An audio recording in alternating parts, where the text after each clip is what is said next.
भेटतो, येशू तुला भेटतो, येशू तुला भेटतो, येशू तुला भेटतो. कधी नाही बदलणार, येशू तुला भेटतो, कधी नाही बदलणार, येशू तुला भेटतो. आपल्या लोकांस भेटून भोजन देणार, आपल्या लोकांस भेटून भोजन देणार. आज पण तुला तृप्त करणार, आज पण तुला तृप्त करणार, येशू तुला भेटतो, येशू तुला भेटतो. आपल्या लोकांस भेटून रोग सर्व मिटवणार, आपल्या लोकांस भेटून रोग सर्व मिटवणार.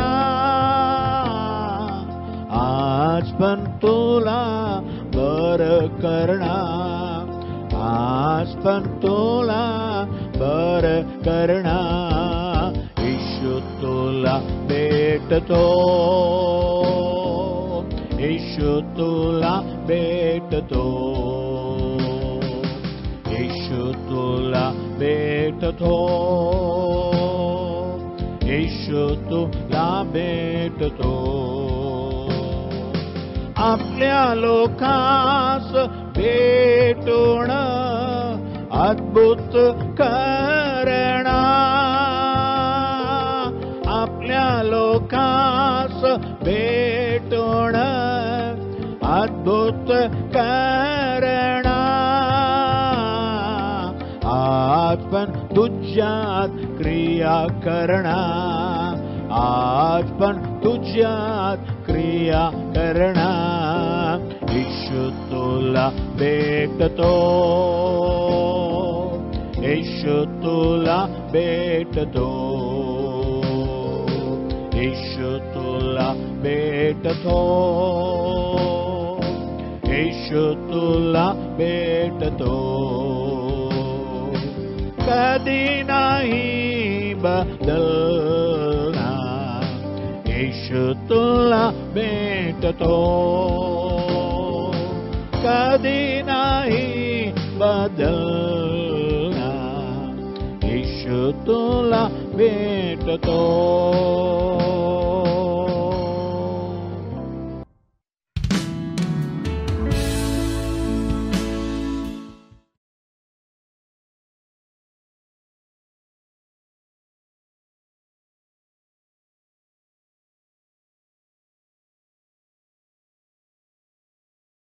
हालेलुया. आमच्या प्रिय बंधू बहिणींना येशूच्या नावाने नमस्कार, अभिनंदन. आणि आजच्या येशू तुला भेटतो कार्यक्रमात मला सर्वांना मी स्वागत करत आहोत. आता आपण देवाची गाणी ऐकली, देवाची महिमा असो. आणि आता देवाच्या वचनात जाऊया. नित्य म्हणजे रोज, नेहमी, सतत परमेश्वर माझ्या, म्हणून दाऊद असं म्हणतो 2 शामवेल 7:29 मध्ये, 2 शामवेल 7:29, 2 शामवेल 7:29 मध्ये तो असं प्रार्थना करतो, तर आता प्रसन्न होऊन आपल्या सेवकाच्या घराण्याला अशी बरकत दे की ते तुझ्या दृष्टीसमोर निरंतर कायम राहील. तुझ्या समोर माझ्या घर राहायला पाहिजे. कारण हे प्रभू परमेश्वरा तूच हे म्हटलेच आहे, तुझ्या सेवकाच्या घराण्याच्या तुझ्या आशीर्वादाने सदा अभिष्ट हो. तर माझं घर देवापुढे चांगलं आशीर्वादाने राहायला पाहिजे. त्यासाठी माझं घर पण परमेश्वर समोर राहायला पाहिजे. मी परमेश्वराला माझ्या समोर ठेवलेलं आहे. मी डगमगणार नाही, हिलणार नाही. माझं घर देवापुढे राहायला पाहिजे, म्हणजे माझं घर आशीर्वादाने राहील. म्हणजे आपण सतत परमेश्वराला आमच्या पुढे ठेवायला पाहिजे. कुठेही गेलं तर दाऊद जीवनामध्ये त्याला युद्धामध्ये जायचं असू दे, कुठला दुःखाचा प्रसंग असू दे, तो नेहमी देवाकडे आरोळी मारतो, देवाला समोर ठेवतो. देवाला समोर ठेवणे म्हणजे आपल्या प्रत्येक गरजासाठी, प्रत्येक आपल्या आवड्यासाठी आपण देवाकडे प्रार्थना करावा, हे आहे. पहिलं परमेश्वराला समोर ठेवा, तुम्ही हलणार नाही, तुम्हाला कधी हलू शकत नाही. दुसरं 125 भजन स्तोत्र संगीता 1 वचनामध्ये साम 125:1 125:1 मध्ये पाहत आहे, ज्याचा भाव, ज्याचा भरोसा परमेश्वरावर आहे ते निश्चल व सर्व काळ टिकणाऱ्या सियोन डोंगरासारखा आहे. सियोन डोंगर म्हणजे परमेश्वर राहण्याचं ठिकाण आहे. ते कसं निश्चल आहे आणि सर्व काळ टिकते, त्या सियोनासारखं तुम्ही असणार. कोण? ज्यांचा भाव परमेश्वरावर आहे, त्यांचा भरोसा परमेश्वरावर आहे. तुमचा भरोसा परमेश्वर असताना तुम्हाला कोणी हलवू शकत नाही. तुम्ही दुसरा राजा 18:5 मध्ये पाहत आहे, 2 किंग्स 18:5, दुसरा राजा 18:5 मध्ये इस्रायलाचा देव परमेश्वर याच्यावर त्याचा भाव असे. इतक्या राजाबद्दल आपण वाचत आहे, तो परमेश्वरावर त्याचा भाव, त्याचा विश्वास ठेवत होता. त्यामागून युद्धाच्या सर्व राज्यामध्ये त्याच्या तोडीचा कोणी होऊन गेला नाही व त्याचा पूर्वज झाला नाही. म्हणजे देवावर भाव ठेवणारा, देवावर भरोसा ठेवणारा त्याच्यासारखा आणखीन कोणी राजा नव्हते. तो एवढं देवावर भाव ठेवला होता. आणि एकदा तुम्ही यशाया 36 अध्याय 1-2 मध्ये पाहत आहे, आयझाया 36:1-2, अश्शूरच्या राजा सनगरीब याने यहूदाच्या सर्व तटबंदी नगरावर चढाई करून ती घेतली. दुसऱ्या वचनामध्ये, तेव्हा अश्शूरच्या राजाने लाकीशाहून रबशाके ह्याला मोठ्या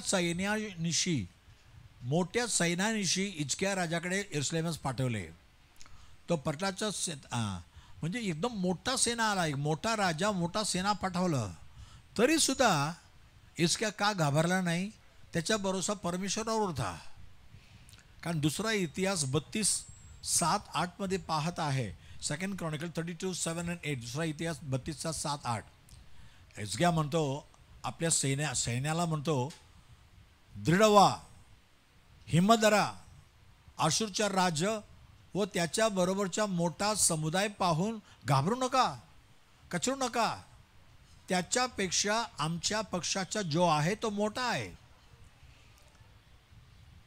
मांसमय भुजाच्या त्यांना आधार आहे, पण आम्हाला मदत करण्यास व आमच्या लढाया लढल्यास आमचा देव परमेश्वर आमच्याबरोबर आहे.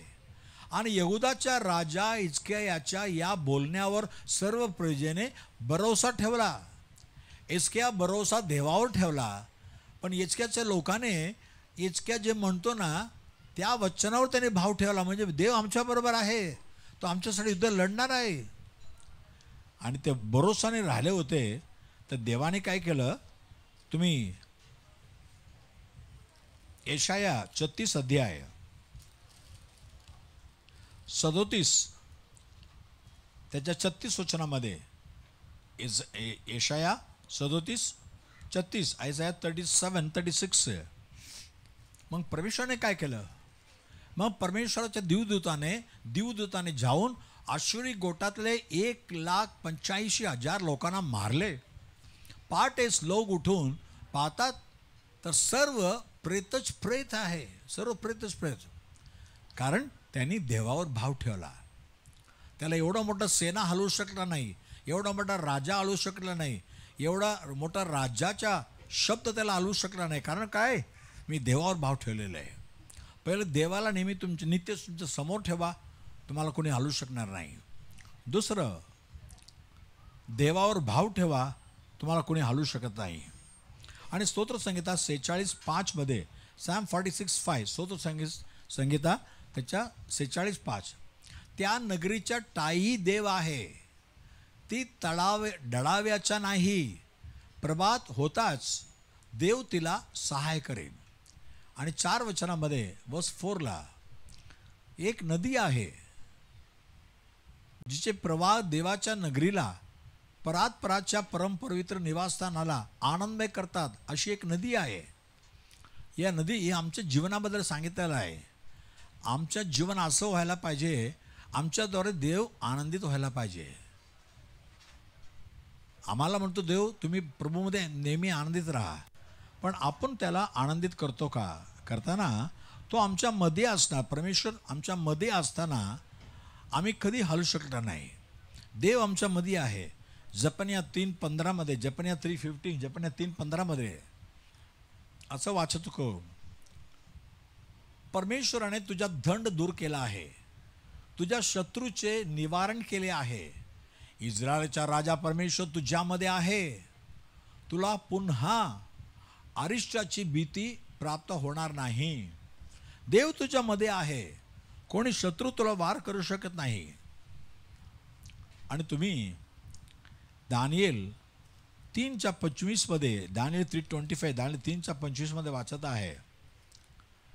राजा म्हणतो, तो म्हणाला, पहा 4 इजम अग्नीत मोकळे फिरत आहेत असे मला दिसते. त्यांना काही एक इजा पोचली नाही. 4थ्याचं स्वरूप तर एखाद्या देवपुत्रासारखा आहे. दानिएल सातर्क मेशा, तुम्ही 20 वचन वाचताना 3:20, मग राजाने काय केलं?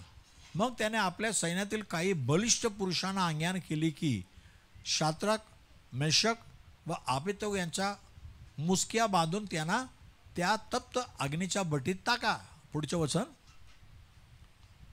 21, तेव्हा त्या पुरुषांना त्यांच्या पायमोजे, अंगरखे, जगे वगैरे वस्त्रासहित बांधून दगडीत अग्नीच्या भट्टीत टाकले. 22 वचन, राजाचा हुकूम अगदी सक्त असल्यामुळे ती भट्टी फारच तप्त केली होती. म्हणून ज्या पुरुषांनी शाद्रक, मेशक, अबेदनेगोला तिच्यावर नेले ते ज्वालांनी भाजून मेले. 23 वचनामध्ये आता कुठे पडले माहिती आहे का? शाद्रक, मेशक, अबेदनेगो 3 पुरुष मुसक्या बांधलेल्या असे त्या दगदगीत अग्नीच्या भट्टीत पडले, अग्नीच्या मध्ये पडले. थोड्या वेळात राजा काय पाहतो, त्या अग्नीच्या भट्टीच्या मध्ये आहे, पण त्यांच्याबरोबर देवाचा पुत्र येशू ख्रिस्त आहे. पहा, देव तुमच्या मध्ये आहे. परमेश्वर म्हणतो, आमच्यामध्ये देव असताना, आमच्याबरोबर असताना आमच्यावर शत्रूचं काय चाल चालणार नाही आणि शत्रूचा कुठलाही हतियार कामाला येणार नाही. एवढं मोठं आग, त्या भट्टीच्या आग 7 गुणताने राजाने वाढवलं होतं. राजाला एवढं राग आला, कारण राजाने एक पुतळा खडा केला होता, मूर्ती. त्या मूर्ती एवढं मोठं उंच, 90 फीट उंच. म्हणतो या मूर्तीबरोबर तुम्ही सर्व दंडवत करा. पण शाद्रक, मेशक, अबेदनेगो म्हणाले, आम्ही त्या देवाला आराधना करतो, तो जिवंत परमेश्वर आहे. आम्ही या पुतळ्यासमोर पडणार नाही, खाली पडणार नाही. तेव्हा राजाला राग आला, माझं गोष्ट ऐकत नाही, मी 120 देशाचा राजा आहे. म्हणून राजाने त्याला भट्टीत टाकण्याच्या आज्ञा दिली. भट्टीत टाकली, पण नंतर राजाला कळून येतो, हे 3 जण आपण टाकलं होतं, पण 4था देवाचा पुत्र पण याच्याबरोबर आहे. तुमच्या संकटात परमेश्वर तुमच्या समोर तुमच्या बरोबर राहणार, सर्व दुःख तो सगणार. मग देव आमच्याबरोबर, आमच्यामध्ये असताना कोणी आम्हाला हालू शकत नाही. हालेलुया. आता इब्रिकरांस पत्र त्याच्या 12:28, इब्रिस 12:28, इब्री 12:28 मध्ये, म्हणून न हलवता येणारे राज्य आपल्याला मिळत असल्या कारणाने आपण उपकार मानू, तेने करून देवाला संतोषकारक होईल अशी त्याची सेवा आदर व भय धरून करू. आपल्याला एक राज्य मिळणार आहे, देवाचं राज्य. ते हलवता येणार नाही. देव आमच्या समोर असलं तर आम्ही हलणार नाही. आणि देवावर आमच्या बाव ठेवताना आम्हाला कोणी हलवू शकत नाही. आणि देव आमच्यामध्ये आहे, आमच्याबरोबर आहे. कुठलाही शैतानाचा, शत्रूचा हतियार आमच्यावर चालणार नाही. देव आम्हाला सर्व शत्रूपासून सुरक्षा देतो. आणि 4थी गोष्ट, आम्हाला देवबापा जे राज्य देणार आहे ते राज्यानं कोणी हालू शकत नाही. आज जगात हे राज्य बघा, काय राज्य चालवणारे 5 वर्ष टिकतात, काय 2 वर्ष टिकतात. काही जण 1 वर्षाने मरून जातात, त्यांच्या हातात नाही आहे. पण आम्हाला एक राज्य देवबापा ठेवलेलं आहे. ते राज्य सतत राहणारा न हलणारा राज्य आहे. लूका 12:32 लूक 12:32 लूका 12:32 येशूने म्हटलं, हे लहान कल्पा भिवू नकोस, कारण तुम्हाला ते राज्य द्यावे हे तुमच्या पित्याला बरं वाटलं आहे. तुम्हाला एक राज्य द्यायला पाहिजे. लूका 22:28-29 लूक 22:28-29 लूका 22:28-29 माझ्या परीक्षामध्ये माझ्याबरोबर टिकून राहिलेले तुम्हीच आहात ना, तर मी काय करणार आहे, जसे माझ्या पित्याने मला राज्य नेमून दिले तसे मीही तुम्हाला नेमून देतो. एक राज्य परमेश्वर तयार करतो.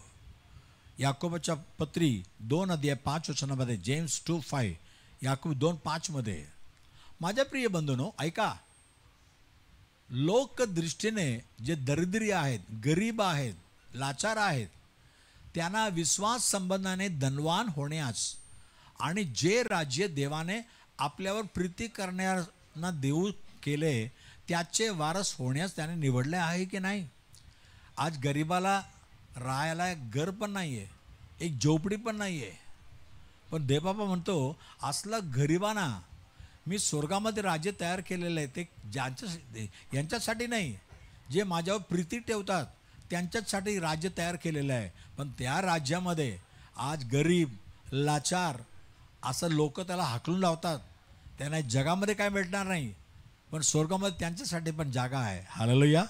आमचा प्रभू येशू पण दरिद्रांना जाऊन सुवार्ता सांगितलं. पैसेवाल्यांना, आज लोक तर पैसेवाल्याच्या मागे जातात, त्यांचा गुण गातात, पण येशू प्रभू असा नाही आहे. दरिद्राला शुभवार्ता सांगितलं. आणि शेवटी गोष्ट सांगतो, मत्ते 25:34 मॅथ्यू 25:34 येशूने आम्हाला वचन दिलेलं आहे.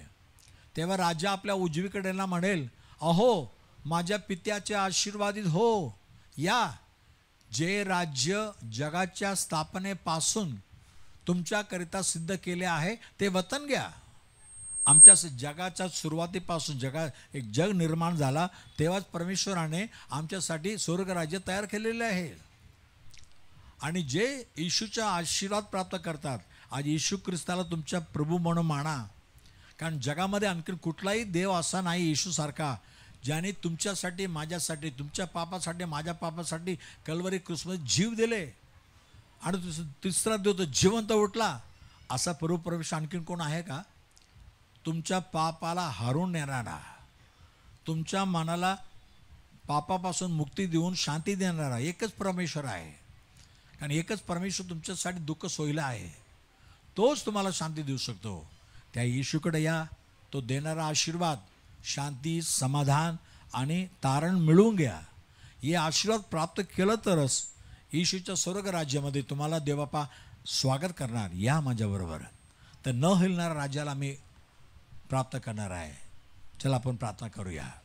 पवित्र देवबापा धन्यवाद. हे माझ्या पित्याने आशीर्वादित लोक माझ्यासमोर या. तुमच्यासाठी जगाच्या उत्पन्नापासून मी राज्य तयार केलेलं आहे, तर न हिलणार राज्य आहे ते तुम्हाला मिळेल. आज पण जे कोणी वचन ऐकतात प्रभू, या जगामध्ये सर्व मानवाकरिता, या जगामध्ये मानवाचा रूप घेऊन आला एकच येशू ख्रिस्त, आणि सर्व मानवांना बरं केलं येशूने. सर्वांना शांती देतो म्हटला येशू प्रभू म्हणतो, आणि सर्वांचा पाप आपल्या अंगावर घेऊन वधस्तंभावर खिळलेला तो एकच प्रभू येशू ख्रिस्त आहे. आमच्या पापासाठी मेला, गाडीला गेला, पण येशू जिवंत उठला, आज पण जिवंत आहे. आज जे कोणी म्हणतो प्रभू मला पण ते आशीर्वाद भेटू दे, तुझ्या तारण मला भेटू दे, पापाची क्षमा भेटू दे, येशूद्वारा भेटणारे शांती भेटू दे, जे कोणी म्हणतात त्यांना आशीर्वाद कर प्रभू. म्हणजे तू जगामध्ये येताना त्या स्वर्ग राज्य आम्ही प्राप्त करून घेणार. हो प्रभू, नेहमी देवाला समोर ठेवलं तर आम्हाला कोणी हलवू शकत नाही. देव आमच्या मध्ये आहे तर कोणी हलवू शकत नाही. आमच्या बाव देवावर ठेवलं तर आम्हाला कोणी हलवू शकत नाही. असं हिंमतीच्या यावाचं जीवन प्रत्येकांना दे. प्रत्येकाच्या परिवाराला आशीर्वाद कर. त्यांचं जे काय गरज आहे आणि गरज आहे सर्व पूर्ण कर प्रभू. आणि येशूच्या नावाने जे काय त्यांना आशीर्वाद दे प्रभू. आम्ही सर्व प्रार्थना प्रभू येशूच्या नावाने मागितो म्हणून ऐक प्रभू राजा. आमेन आमेन. देव तुम्हाला आशीर्वाद करो. पुढच्या रविवारी दुपारी 3 वाजता पुन्हा भेटूया. आमेन. आमचा पत्ता Bethel pentecostal church, Bethel church road, Kamaraj हायस्कूलचा मागे, 90 फीट रोड, धारावी, मुंबई 17. आमचा फोन नंबर 8856653561 किंवा 9833333722 किंवा 932334249695.